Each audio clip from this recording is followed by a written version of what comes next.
help with what she's doing. So if anybody is good at graphics or knows of somebody who's good at graphics, again, this is something you can do on your time at home. And help with other events like this or like the thing downtown where we know we're going to get Mayor Woodford to sign the ERA amendment with us. Anything like that we could use help with too. So anybody who wants to do any of that, contact us at appletonarea.now@gmail.com. If you want to sign up for tabling, again, Dory's going to get out an email with a link for each of the events. It's real easy to sign up using Sign Up Genius. And anybody who's done it, Susan, you know how much fun it is, right? So I thank you all ahead of time, and thank you all for being here too. And remember, hope is a verb.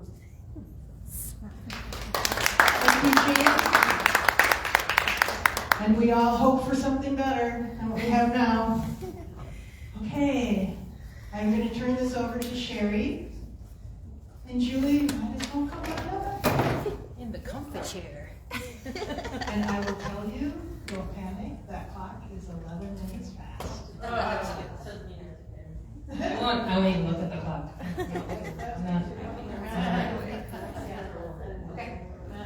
Well, good evening. Good evening. Hi. Good evening. Hello. Hello. All right, I have the pleasure of introducing Julie Bleakneck. I'm going to read a little bit of her bio. I'm going to turn it over to you. You are welcome to stand or sit in this very comfortable chair that I may or may not have taken from a spot in the library. All right. Julie grew up on a dairy farm outside of Waupun, Wisconsin, a small town with 4 of the state prisons within a 10-mile radius. After experiencing significant trauma as a child and young adult and subsequent substance use disorder, she found herself on the wrong side of the law and on the inside of the walls she once walked past every day. The stripping of her humanity and rights while within the carceral system left a mark too deep to ignore. That experience set her on a path of personal and professional growth that ultimately led her to the role at Free. During her incarceration, she became pro-literacy certified, worked as a tutor, helping other incarcerated women obtain their GED and HSED, and using her Spanish language skills to help many women learn how to read, write, and speak English. She also, not done yet, wrote 2 manuscripts that she hopes to soon publish and earn part of her bachelor's degree through correspondence courses. She graduated with honors in 2021 from UWO with a BA in Organizational Administration and a certificate in Leadership Development, and she's pursuing her master's in Public Policy through Northeastern University. Wow. Yeah. She has made it her mission to use her skill, education, experiences to help decarcerated Wisconsin dismantle systems of oppression, improve the lives of women who have been impacted by trauma, addiction, and criminal legal system involvement. Welcome.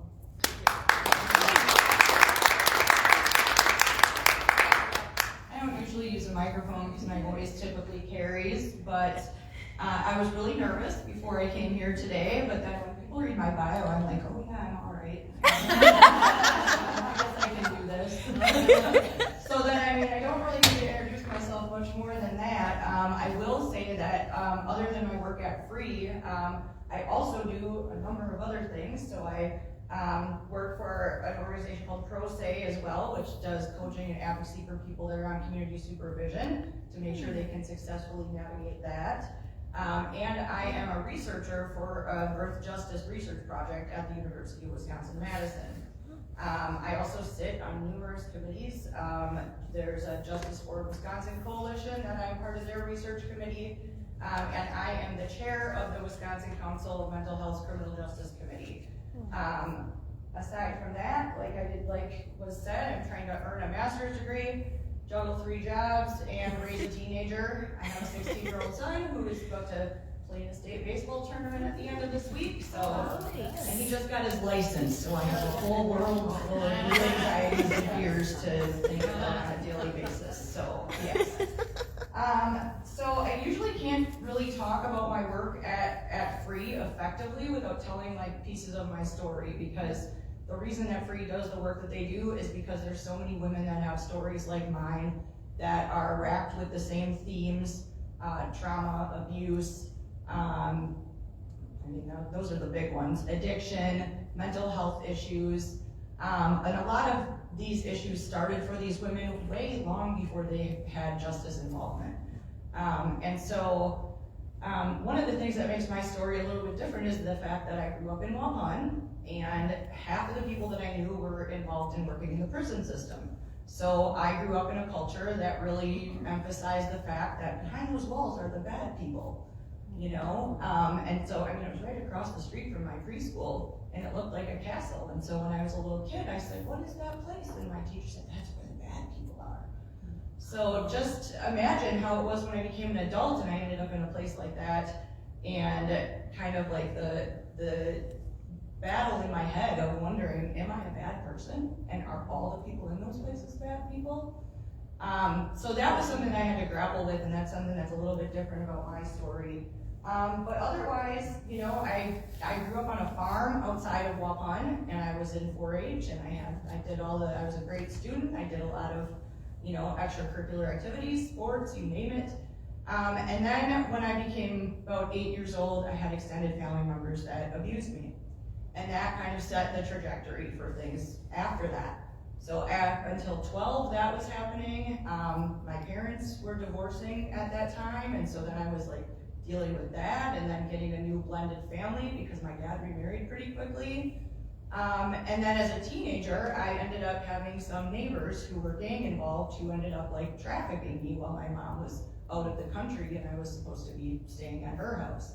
So I dealt with a lot of really intense things as a teenager. And then to top it all off, after all those experiences, I had a year, probably I think it was sophomore year, where about 6 of my friends ended up dying. So we had like 4 suicides, 1 car accident, and 1 person to cancer, and that was all within my very close friend group. So by age 16, I'd probably been to more funerals than my parents. So I struggled a lot, and my parents didn't really know what to do with me because they're like, "We don't know what to do with this, we send you to counseling, you don't talk." And I'm like, yeah, I figured that if I talked, they were just gonna tell my parents everything I said. I didn't understand the concept of confidentiality back then, so I struggled a lot, and that's when I started using drugs experimentally, and that went on for about a year, but then I ended up I dropped out of high school because I got bullied a bunch, so I dropped out of high school, and then I ended up going back my junior year to alternative school, and I graduated early, so then I just worked, and I moved to Milwaukee to start an insurance career. And when I moved there in my young adult life, 3 things really influenced the trajectory of my life. One was that my insurance career was centered around labor unions. And so I got really in touch with the labor movement, and I started developing my activist inclinations there. So I was in the Walmart parking lot picketing with the Walmart workers. I was walking in every Labor Day parade that we were involved in. Yeah, and I really grasped onto that because I saw it as, a sense of the people fighting for something. And I pretty much seen my whole life how the little people always get stepped on.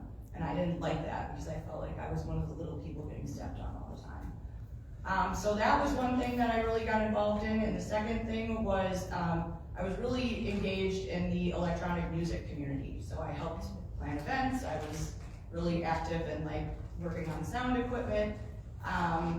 So I was really involved in that, had a real passion for that. And then the other thing was that I ended up in my first extremely abusive adult relationship.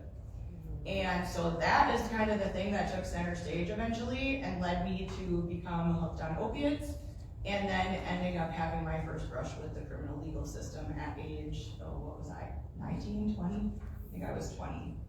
So the thing that really stuck out to me when I first encountered the criminal legal system was the fact that nobody cared what happened to anybody that was coming through the court system. Nobody cared if you were abused, nobody cared what it was that you were battling with. And I saw one after another people in the courtrooms that I was in when I was fighting that case being sentenced for things, and all they cared about was that one moment and none of the context leading up to it.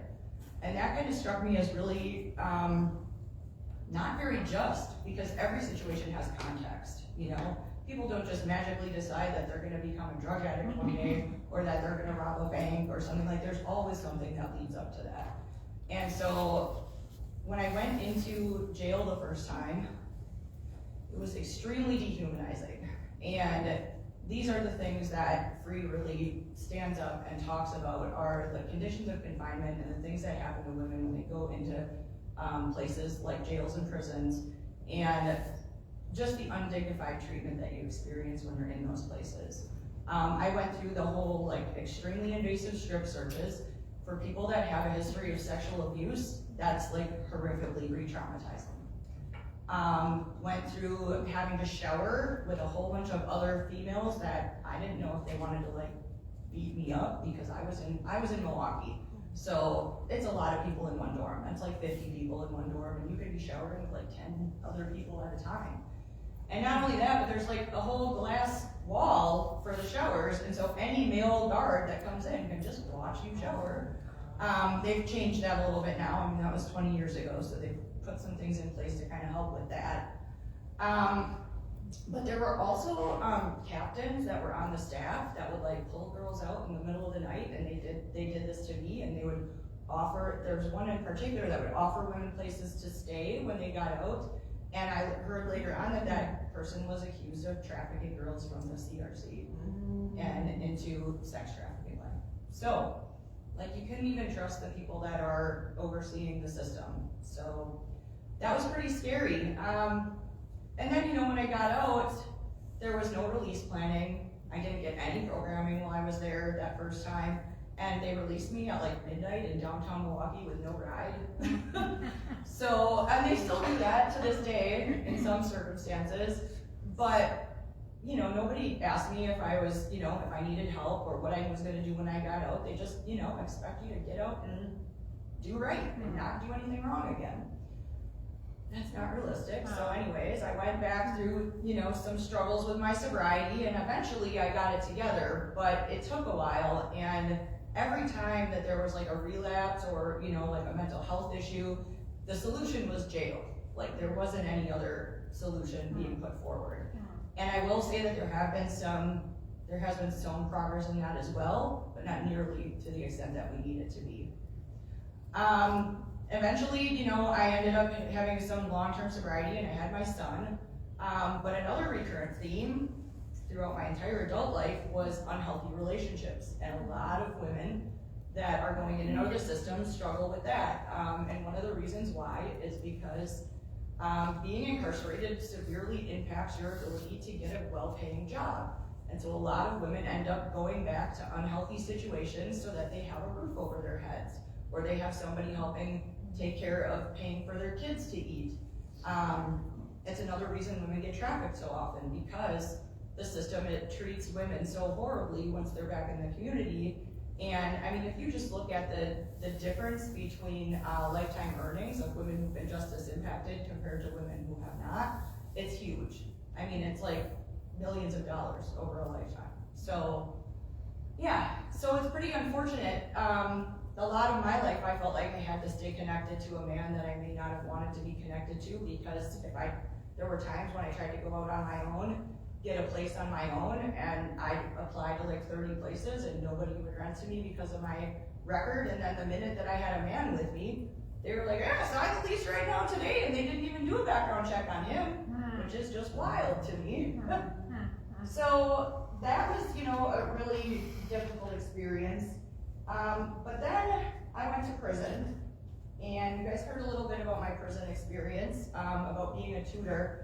What I don't talk about in my bio is the fact that the part of being in prison that really revealed to me the deep systemic racism that is in our carceral system.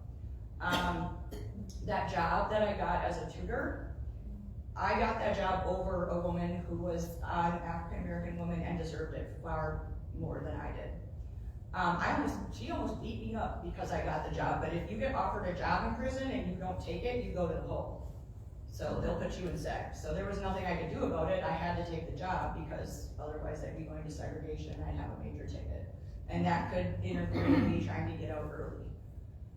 So yeah, so I worked that job in the prison that entire time knowing that I wasn't the best person for the job.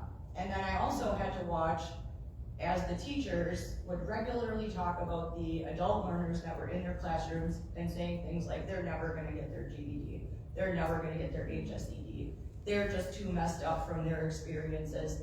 And it was like, why are you an educator if you don't believe that the people that you're teaching can be educated?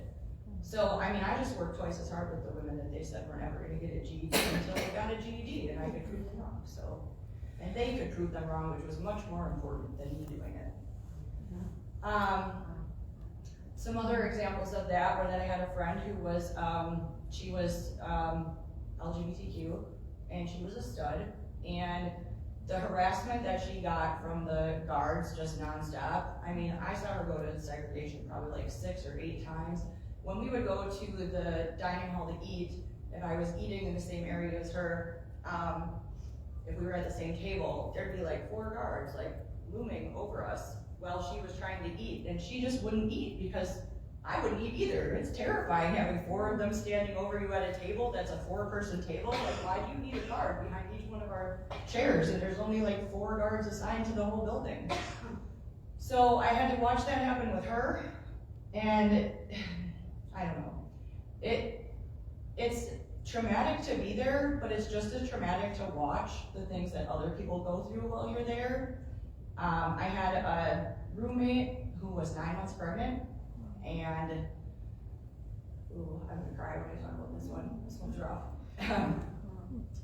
When she went to have her baby, like, we all knew that she was gonna be back in 24 hours because Fond du Lac Hospital and the Tachita staff don't give you any extra hours other than your 24 hours when you go and have a baby from Tachita.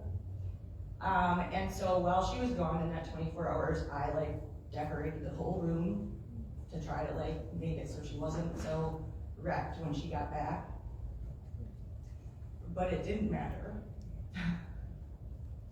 Because when she got back, it was like there was nobody there. She was so traumatized from having her baby taken away from her that quickly that she was like catatonic for like at least 4 days. And so, then there was nothing I could do or say because I'm a mom, and I was a mom then, and I know like the horror of thinking about even having my child ripped away from me right after I had him. I just don't even know how we do that to anybody, to any woman, regardless of what they have done. So, that was probably one of the most difficult things to watch. And I will say, I had to recognize my privilege the entire time that I was incarcerated because my son, we were from Fond du Lac, so my parents brought him to see me all the time. Whereas the women that are from other areas of the state, scattered all over, like they didn't get that much time with their children. Even when I went down to Milwaukee to work release, like my parents brought him every 3 weeks religiously, so I was always able to maintain my bond with him.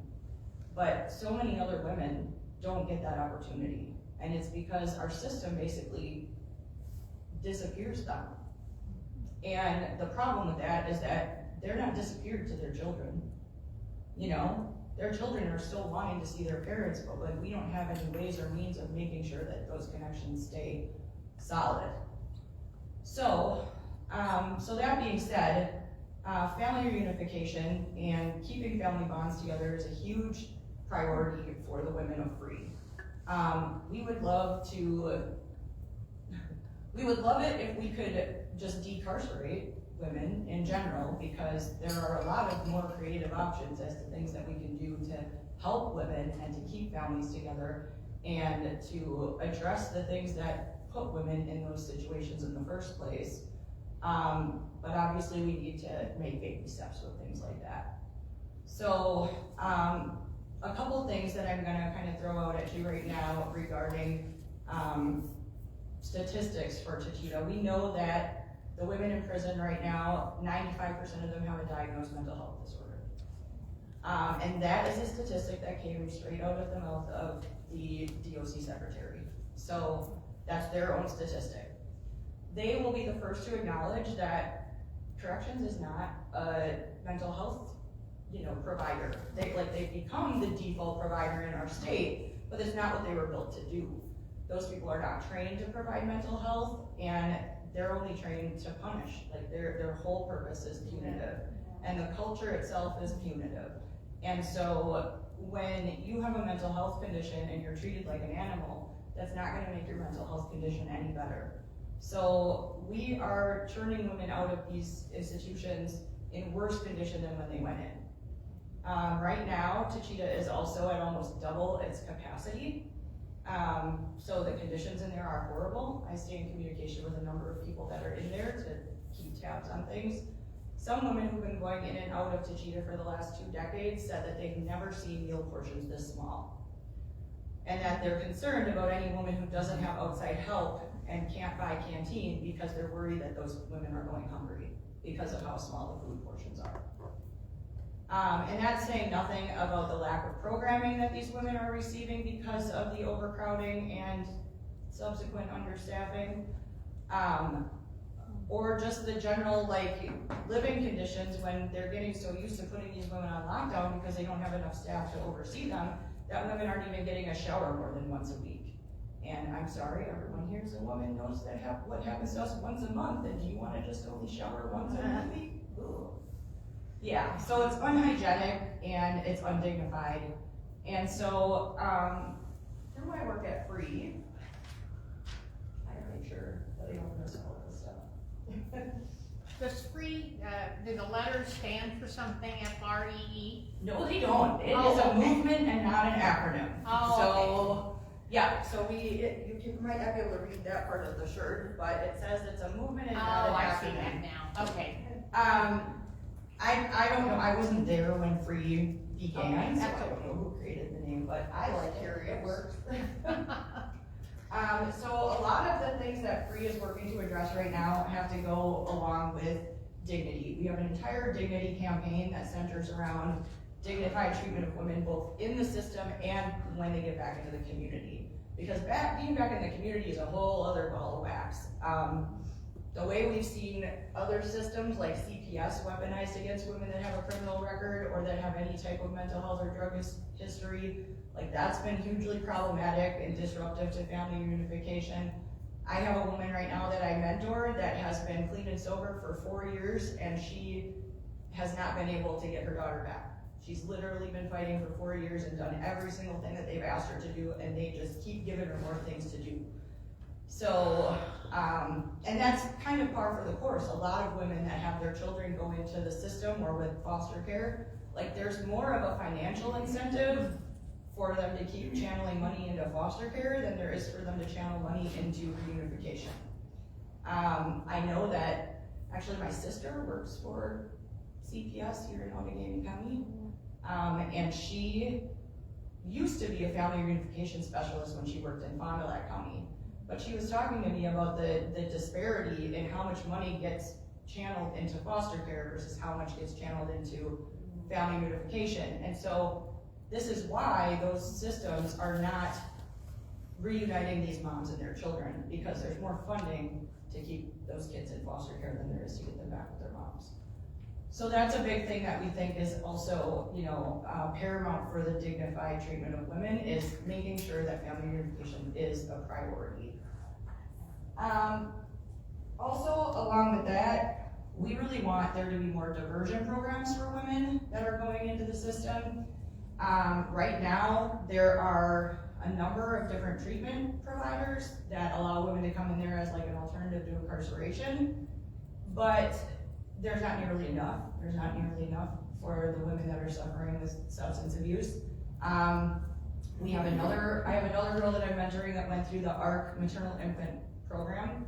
So she went in when she was pregnant and she had her baby while she was there, and she was discharged, and she's been doing great for almost a year now. We were able to help her after she got an apartment. The ARC helped her get an apartment, and after that we were able to help her get that apartment furnished.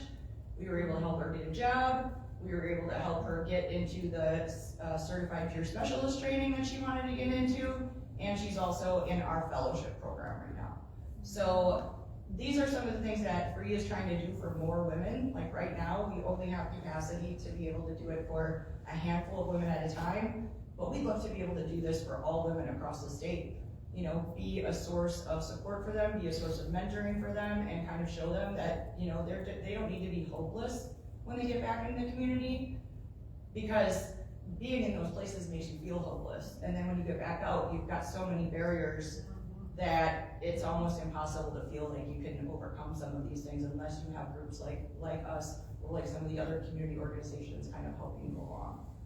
So, also part of our dignity work is ending the shackling of pregnant women. So right now our state is like one of, I think now it's 8, it used to be 10, one of 8 in the country that still doesn't have a law banning shackling of pregnant women. We have had so many different medical organizations that have come out opposing the shackling of pregnant women. We have been instrumental in helping draft the legislation for ending the shackling of pregnant women. We've had it almost across the finish line a number of times, and then it just, somebody decides to play political games with it and drops it at the last minute. So we are really hoping that in this next legislative session that there will be more push to have a bigger and more comprehensive dignity bill. We've been told that people want our advice on what that should look like, and so hopefully we'll be able to, you know, talk to them about what a comprehensive package like that looks like. But ending shackling is a big one, and so is making sure there's access to feminine hygiene products in the jails and prisons, and more than just one kind of pad and one kind of tampon, because we're all built different. So yeah, that's, I testified at the Capitol for the recent bill that was trying to address that, and yeah, that actually had some bipartisan support, which was shocking, but I mean, it would be great if we could get things like that across the finish line also. And then also increasing access to doula services for women that are incarcerated. Free actually is a part of the Wisconsin Prison Doula Project. Right now, nobody at Tachita gives birth alone anymore. They always have a doula, and that program just started a little over a year ago. So that has been up and running, and that was something that we pushed for many years. And I've been with Free for 3 years now, so that was something that we were really pushing hard for when I started, and I got to see it actually happen, which was really cool. I mean, there's so many things that we're trying to push through when it comes to dignity, but also housing is a big piece of that also. 47% of women that are in DOC custody are being released housing unstable, so that's like almost half. And most of those women are at risk of homelessness at 10 times the rate of everybody else in the population. So that's a big thing as well. I think I covered most of what I wanted to address. Does anybody have any questions? Am I getting all hot? Why does this happen? What was that? I said, why does this happen in such an otherwise seemingly progressive state, or formerly? Well, You know, I'm fairly new here, and, Okay. yeah, so, well, I think that, I guess, huh? there's, Are these problems just in Wisconsin, or is that what you think?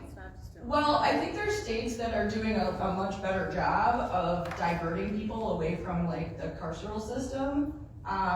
For example, like our neighbor in Minnesota incarcerates half as many people as we do, and they have the same crime rate and almost the same population.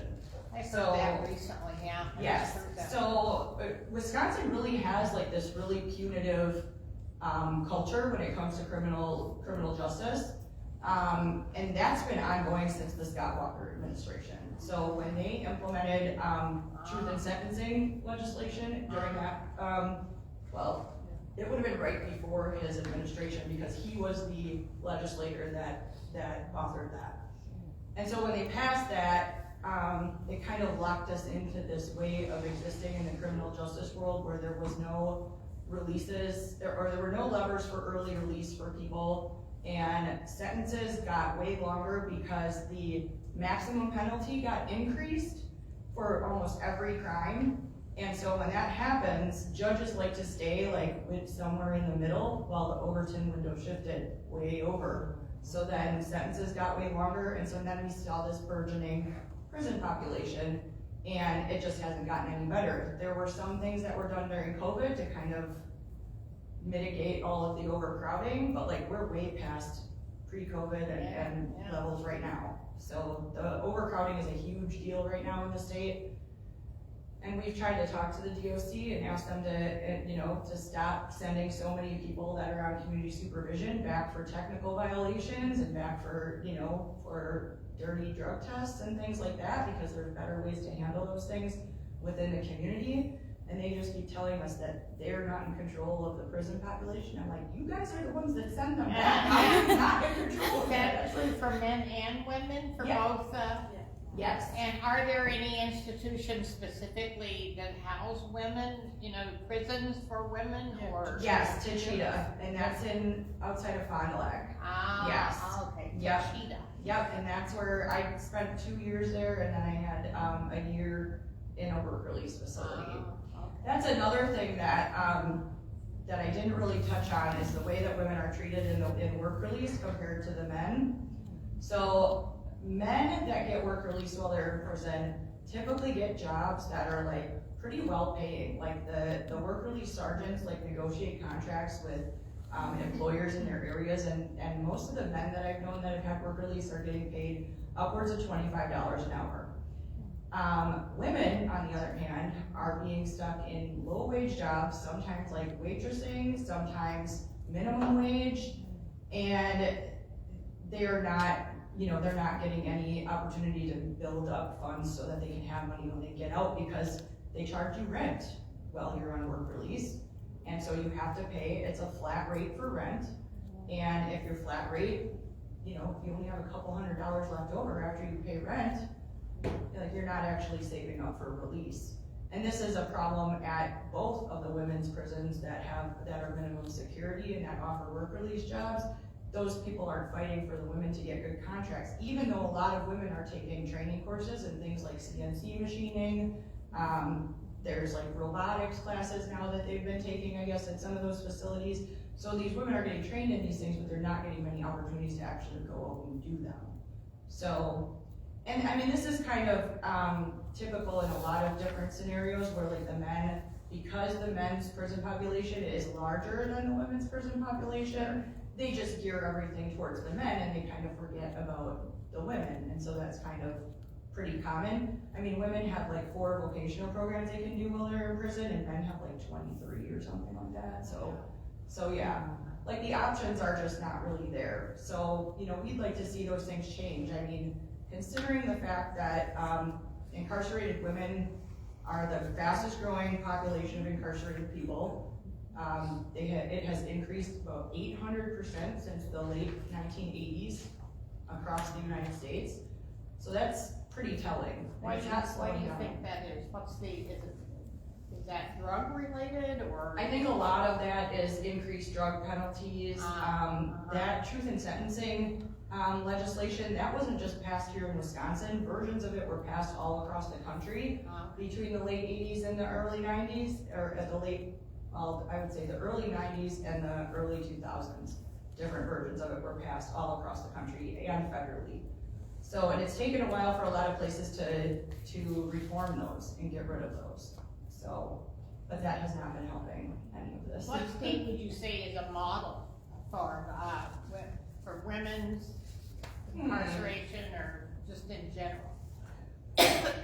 Oh, There is I don't feel like there's a model. Okay, here. okay, I mean, all right. Other countries, That's good. there's other countries that I feel like are really good models. Yeah. Like Germany has a really rehabilitative and restorative justice focused criminal legal system. And actually, parents keep their kids with them until they're 6 years old. If they have kids that are under 6, they're with them in these facilities. Yeah. And the facilities don't look like a prison, they look like a college campus, So, I mean, that also speaks to the punitive nature of the United States system, is that they want you to feel punished and they want you to feel dehumanized, whereas in other countries, they're like, no, we'd really like you to go back into the community and be better than you were before you came here. Yeah. So, Karen? Yeah, Julie, I was just on a webinar, and the focus on women's incarceration, and some states are talking about reducing it because the cost of a women's facility is what it costs to keep a man, and they're finding that they can then divert the women and offer them more treatment for even a lower cost than the incarceration. And they said what was driving it was that you have one facility like Techita, and now you have low security, medium security, and maximum security, and you have to staff way too much, and it doesn't work at all. Can you address some of that? That's actually really true, because like when you think about Techita is, like you said, it's a max, it's a medium, and a minimum facility right now. Yes. But because it's a max facility, all areas of the facility have to be staffed like it's a max facility. So that definitely puts a strain on the financial, the budgetary item of women's prison. So I would love to read what you were reading. Yeah, it's more of I that. hate to say it, but sometimes it's dollars and cents. That's the only thing that people will listen to. Yeah. And then say, if it costs, $34,000 for a man, but it costs $60,000 for a woman, and they go like, well, we're not getting any different results. So these states that are testing this are getting better results. So we have to hope that Right. as they see, because you have a generational aspect. You separate a woman, she is a caregiver. And then what happens to the children? They go into foster care. Yes. That is trauma. Well, and that sets them up for a generational cycle of incarceration. Exactly. They have more behavioral problems, and then a lot of them get channeled into the school to prison pipeline. Exactly. And I mean, I saw 3 generations of women at Techita when I was there: grandma, mom, and daughter, all at the same time. Yeah. So, it all goes back to voting this year, and oh yeah, definitely. then if we can get some people to listen and Yes. get some policy change. But it isn't working at Techita. No. And No, and we're not, the way that this reliance on incarceration is impacting your local community is that it's just keeping families apart. It's tearing at the fabric of everything that our society is built upon. I mean, all feminists know that we are the foundation of society. We are the backbone. We are the thing that holds things together, right? So if all of these mothers and grandmothers and other, strong female figures in these children's lives are being removed from their lives, and it's not for anything that is really actually dangerous to the community, I mean, what is the reason for that? And it's doing more harm than good. I'm not even gonna ask the question because we already know that it's doing more harm than good. There's enough studies. I think the one thing that I'm gonna kind of challenge on what you said, Karen, is about the dollars and cents. One thing we found when we're at the Capitol or when we're talking to legislators is that, and we actually got this response verbatim, we'll spend whatever we have to in the name of public safety. So then the question becomes, well, is this making the public safer? And the answer is no. So then you have to be able to present the evidence to them of this is how it is not making our public safer. This is how it is not serving our communities to have a system set up this way. So Isn't there also an issue? Isn't the issue also related to privately owned prisons and for profit? We don't have. Well, we don't have we Sorry, are. I didn't hear that.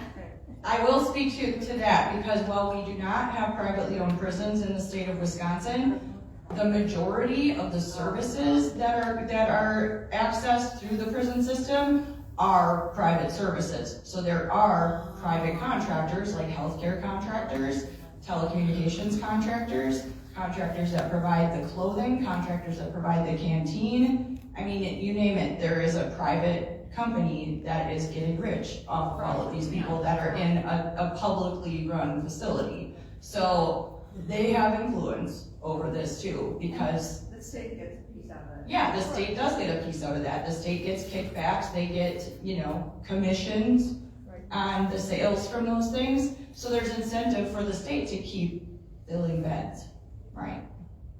Yes.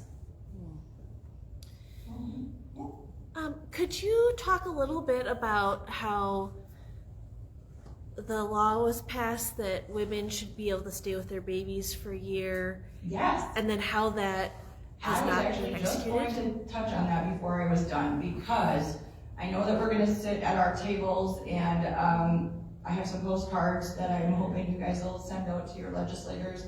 But one other piece of our dignity work, and we are a community partner with the ACLU. I was actually just meeting with somebody, my mentor is from there, and I just had lunch with her here in Appleton before I came here. What was it? Last year, was it last year? Oh God, everything just blurs together these days. Last year, the ACLU filed suit against the DOC because there was a statute on the books since the late 90s that said that women were to remain with their babies for the first year of their lives after they gave birth to them in incarceration. So, basically nobody knew that that statute existed until a couple of women that were at Tachita that were pregnant, that were, stressed out about having to give birth in Tachita and give birth alone, went into the law library and started looking up things, and they found this statute, and they went to the ACLU about it, and they were like, what's being done about this? And the ACLU was like, let's go sue the DOC. And so they sued the DOC, and they won. And the judge said that the DOC had to begin implementing that program. Now, the DOC came back and said, but we do implement that program, and they used the ARC maternal infant program, which is a jail diversion program, as their example. But the problem with that is that not all pregnant women that were going into state facilities were able to gain access to that program because it was a community-based alternative to revocation. So that argument failed with the judge, and the judge still said you have to implement this program. But there has been problems, there's been feet dragged, there's been the issue of them not saying it's not in the budget, there's been issues of them saying that they're not gonna open up the bids to outside contractors, they're only gonna work with people that they already contract with, even though we have an organization that does the Wisconsin Prison Birth Project, the Three Sisters Doula program in Tachita, that's all ready to go with a whole program for them if they would just open up the contract for it. So yeah, so the DOC is basically using every excuse why they're not gonna do that, and that is at the expense of moms and babies. And so, Free is a community partner for ACLU fighting for the Mother Young program, and we are a community engagement partner for the Wisconsin Prison Birth Project as well. So we're trying to get that information out as well so people can put pressure on decision makers, or even just let the world know about this. Because the separation of moms and babies is traumatic for all involved. And it's traumatic just hearing about it. So. Do you know if that lawsuit was in 2024, or if the judge gave his pronouncement on the case in 24 or 25? I'm trying to remember if it was last February or the one before. I feel like it was last.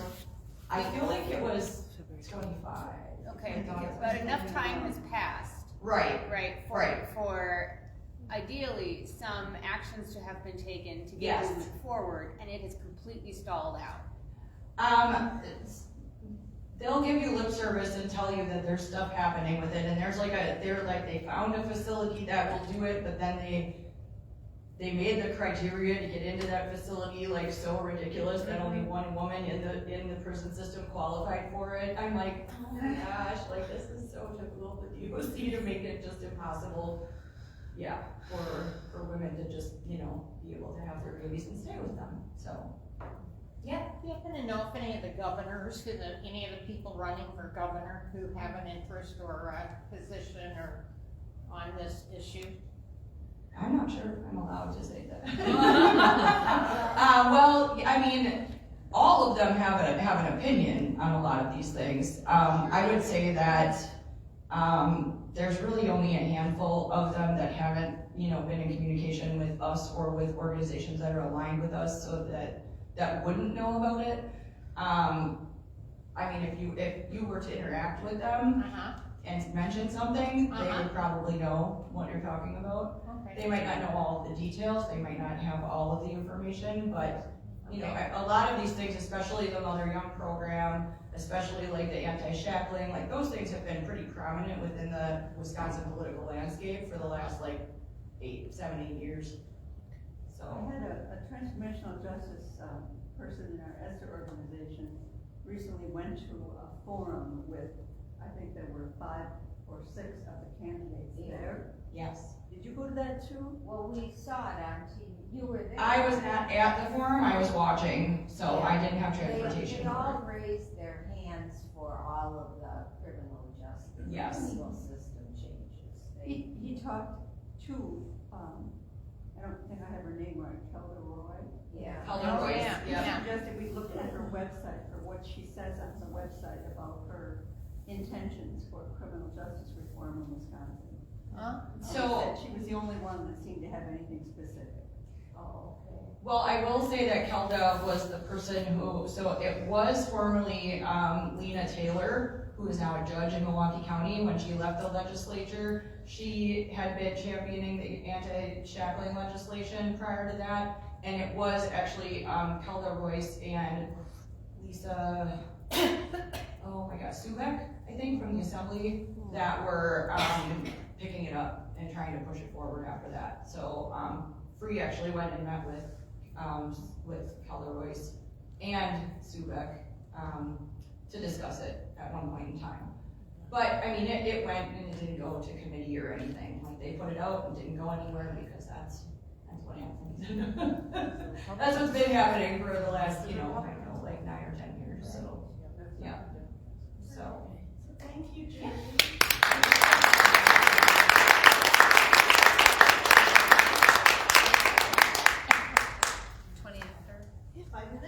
Sure. If you guys want to come and divide amongst tables, we have a topic for you. I feel like we should just sit. Let's just do these 4 tables right here. 3 tables. We're gonna all sit together at 3 tables. All crowd together. Crowd in. Pull up extra chairs. Get cozy. Yeah.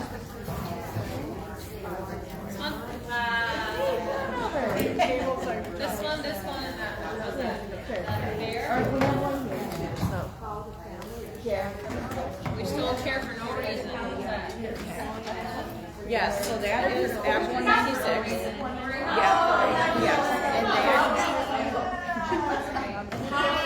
This is like another example of because people are already sitting here, so Like, you know, they're, so it's like, they're, yes. It had great language, great stuff. They have the intenders, and then DOC is international to our own thing, and all he talked about there's a lot of people, well, going that way. So yeah, just sit down. yeah, each right now too. Kristen, are you guys? If you guys could come sit over I was here, actually is it possible? we just did a event, me and Mark did outside of the DOC. We only have 3 sets of conversation. It's Whatever. Yeah. Yeah, so you have such a great country, and that's we got done words or less. okay.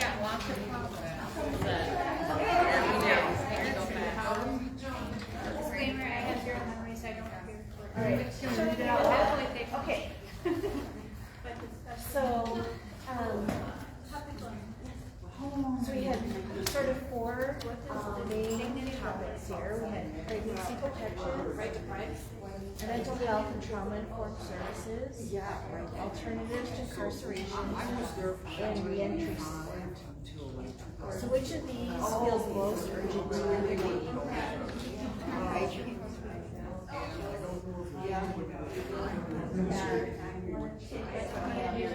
She said alternative to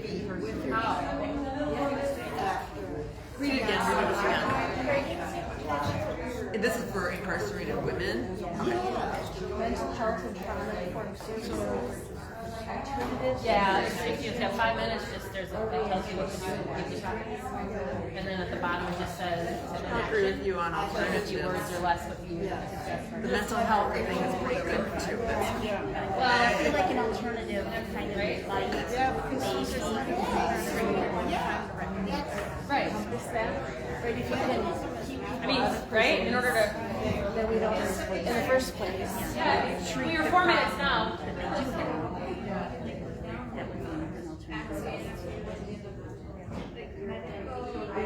And then people are, you need all the other things. Yeah.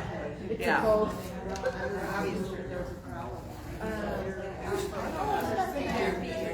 If you're taking, So, What would make the biggest difference? Having alternatives. yeah, see, that's like big We had alternatives to incarceration, reducing, those alternatives were mental health, trauma. right. If you're, if They you're. could also, You would have to find alternative thing afterwards, because that would just, you wouldn't just be dumped out to have a different way out, because you never would have been removed from society in the first place. depending on what the alternative would be. Yeah, I don't know what it would look like. Well, because the alternative is. It's a Madison.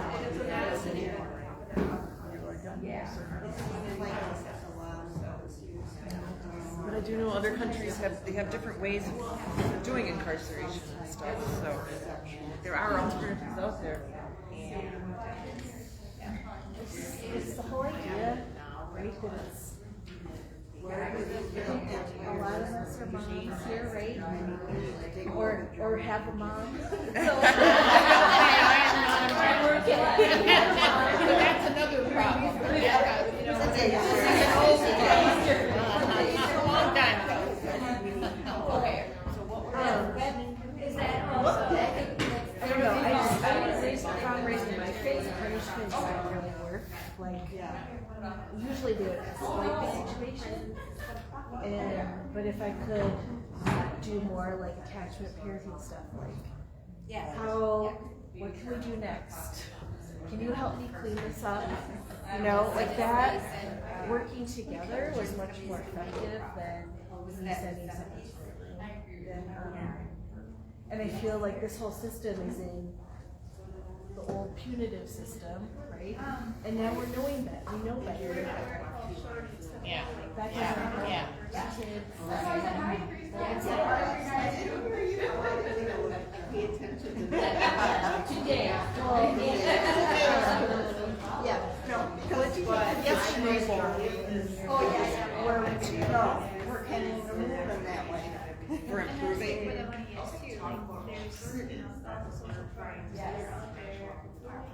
I would personally like to see better, I guess, employment, or the Department of Corrections needs different leaders. And that's breaking up. Because there seems to be an issue of they're not really willing to work with other state systems, including the law. Yeah, they have a lot of I think it really depends upon what happens with that adult.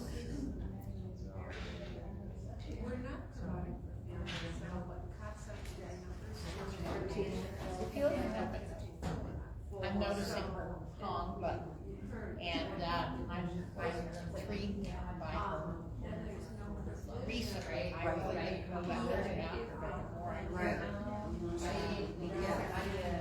She has a little bit of a plan for like everything. She's a what? She has a little bit of a plan for everything. I find a lot of people just focus on a couple of issues. She has things that she mainly focuses on. But she has kind of an idea of what I said before. Yeah, like you have it, and then you can say what you want. It feels to me like And have it this mother young, the moms that are using the first year. But that should be. Alright, I know that was fast, so if you wanna take another minute or so and write down your 10 minutes or less that we talked about. Okay. Alright, make your comments. What do you want to say? Write down what? Just in a few words or less, what do you think, or just what you talked about, just summarize it. I know, why don't you go first? Right? I'm going at 7. You guys can say. Okay.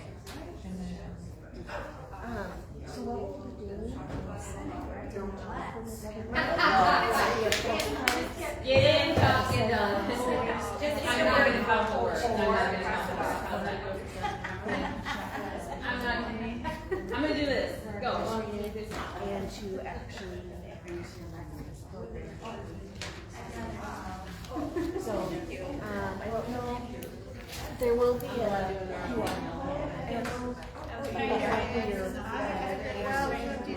code. Well, you know, and this is we have ICE. I mean, we have people being pulled away, families pulled every day, all the time, for nothing. So, All right, want to just take a second and hear what the tables had to talk about. So I'm going to read the topic. This one was, what does dignity look like for women in prison? We had conversations on what basic human needs should never be denied, even in prison. What does dignity look like? Healthcare, pregnancy, childbirth, hygiene, and daily living. And we just made a quick summary, and I'm not going to count your words. You want to share it with me? Okay, sure.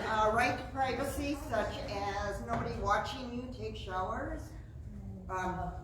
Guards, whatever. Yeah, more privacy, not 10 people in a shower. Hygiene products, always available, and not just one size or two sizes fit all.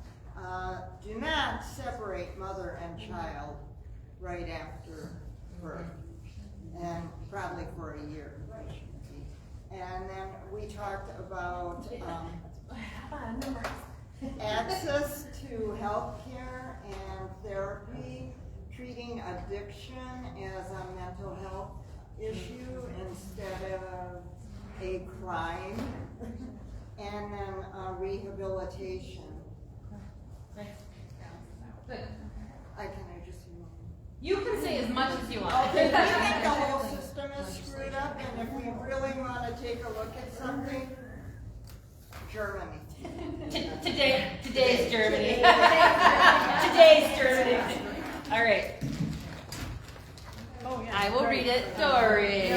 Here. We ended up deciding we were looking at the 3 to 4 options to react to, and we thought about which one feels most urgent, and we thought, or would make the biggest difference in Wisconsin, would be alternatives to incarceration. So we felt like if that could happen, then maybe those alternatives in incarceration could also address mental health and trauma-informed services.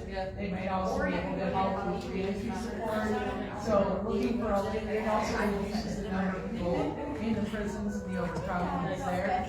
So we thought that was the one to really try to focus on. Then in talking about what's achievable,